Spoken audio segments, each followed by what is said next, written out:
কি আমার আর 2 সপ্তাহ পরে এইচএসসি এক্সাম, সো বাসায় পড়ার অবশ্যই প্রেশার আছে অনেক। সব পড়ালেখা ছেড়ে জাস্ট ভাবছি বাংলাদেশের খেলা যেহেতু এটা তো আর মিস করা যায় না, সো টিএসসি চলে আসছি। প্লাস বাসায় বসে তো জানেন খেলা দেখে তেমন একটা ফিল পাওয়া যায় না, আর টিএসসিতে এত মানুষ সবাই যদি একসাথে এনজয় করা যায় জিনিসটা একটু বেশি হয় আর কি। সো টিএসসিতে আসলাম অ্যান্ড আলহামদুলিল্লাহ বাংলাদেশ আশাহত করেনি। অ্যান্ড এখানে যেই পরিমাণ ক্রাউড ছিল সবাই বাংলাদেশকে সাপোর্ট করেছে, জিনিসটা ভালো লেগেছে আসলে। আর যারা হচ্ছে সাকিবের কথা বলেন, সাকিবের রিটায়ারমেন্টে যাওয়া উচিত, আসলে তারা হয়তো আজকে তার পারফরমেন্স দেখেছেন, দেখে বুঝবেন আর কি সাকিব আল হাসান কী জিনিস। তার যে কোনো রিপ্লেসমেন্ট নাই সেটা তিনি আজকে প্রুফ করে দিয়েছেন তার এক্সিকিউশনের মাধ্যমে। প্লাস আমাদের মাহমুদুল্লাহ রিয়াদ প্রত্যেক ম্যাচই বরাবরই ভালো ব্যাটিং করে যাচ্ছেন, আশা করছি ভবিষ্যতেও করবেন তিনি। জাস্ট অসাধারণ বোলিং করছেন তারা, ওয়ার্ল্ড ক্লাস বোলিং। বাংলাদেশের যে পেস অ্যাটাক সেটা বর্তমানে আমার মনে হচ্ছে কি ওয়ার্ল্ড ক্লাস পেস অ্যাটাক বাংলাদেশের। প্লাস আমাদের লেগ স্পিনার রিশাদ অসাধারণ বোলিং করছেন, তিনি 3 ম্যাচে মেবি 7 উইকেট পেয়েছেন টোটাল। আর হ্যাঁ, বোলিং আলহামদুলিল্লাহ অনেক ভালো। আর আশা করছি ব্যাটিংয়ে যদি টপ অর্ডার ব্যাটসম্যানরা একটু যদি তারা ফর্মে আসতে পারেন তখন আর কি ব্যাটিংটাও আর একটু বেটার হবে আগে। আপনার পাশে যিনি রয়েছেন তিনি আসলে তার পরিচয়টা আমি জানতে চাচ্ছি। তিনি আসলে আমার বাবা, তিনি আমার জন্মেরও আগে থেকে হয়তো 20-25 বছর তিনি হচ্ছে স্টেডিয়ামে যায়, খেলা দেখে। আমাদের যে শোয়েব আঙ্কেল আছে, তারপর রবি আঙ্কেল, তারা সবাই একসাথে আর কি খেলা দেখে। আর আমারও ছোটোবেলা থেকেই ওই স্টেডিয়ামে, এখন যেহেতু আমেরিকা খেলা এখন তো যাওয়া পসিবল হচ্ছে না, তো এক্সামের পড়া বাদ দিয়ে এখানে চলে আসছি খেলা দেখার জন্য। আপনার বাবার কাছে যেতে চাই, ছেলের পরীক্ষা আসলে 2 সপ্তাহ পরে যেমনটা তিনি বলছিলেন, এরপরে আসলে এখন রাত প্রায় 12:30 বাজে। আপনার আসলে মন্তব্যটা কি, আসলে ছেলের পরীক্ষার থেকে কি বাংলাদেশের খেলাটা বড়? আসলে ছেলেরা আমি করে আনা হয়েছে, মানে আমার কাছে আমার বয়স প্রায় 49 বছর হইতেছে, চলতেছে।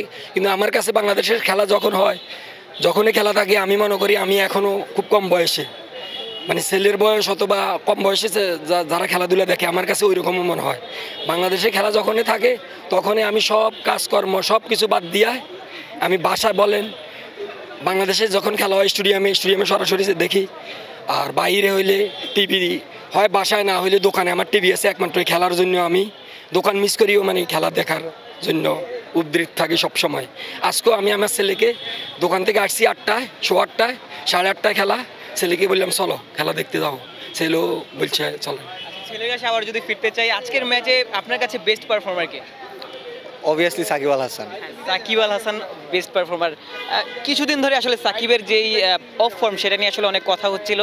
আজকের ম্যাচটা দেখে আসলে কামব্যাকটা দেখে কেমন লাগছে?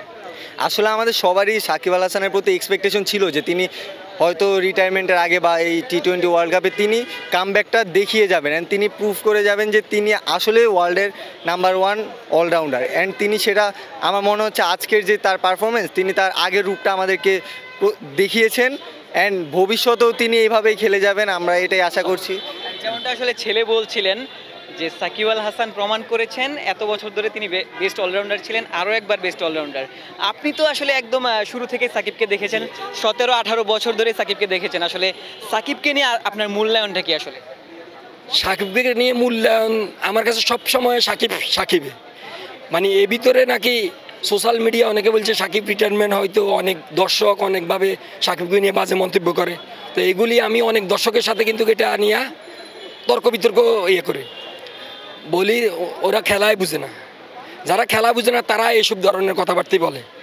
আর গুটি কয়েকজনে বলে এটা সোশ্যাল মিডিয়ার কারণে হয়তো একটু বেশি বাজে। আর এটা আসলে সাকিবের খেলা সবসময় গত 2007 সাল থেকে খেলতেছে, প্রায় 18-19 বছর হয়ে গেছে।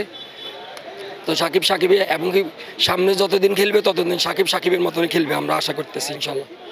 আমার মনে হয় সাকিব আল হাসান তো বিগত 20 বছর ধরে বাংলাদেশ ক্রিকেট টিমের সাথে আছেন, তো তিনি লাস্ট 20 বছর যে পারফরমেন্স দেখিয়েছেন আমার মনে হয় না যে এই 3-4 ম্যাচ বা এই লাস্ট কয়েক ম্যাচ এই পারফরমেন্স দেখে তার যে পাস্ট যে রেকর্ড পারফরমেন্স সেটাকে আসলে জাজ করা উচিত না। যে অনেক বাজে মন্তব্য করে যে তিনি রাজনীতির সাথে জড়িয়ে আসলে ক্রিকেটটাকে তেমন প্রাধান্য দিচ্ছেন, এগুলো আসলে উচিত না। কারণ তিনি বাংলাদেশের জন্য যা করেছেন প্লাস করছেন সেটা আমরা আসলে জানি, সবাই যারা ক্রিকেট ফ্যান তারা কম বেশি সবাই জানে সাকিব আল হাসান কী জিনিস।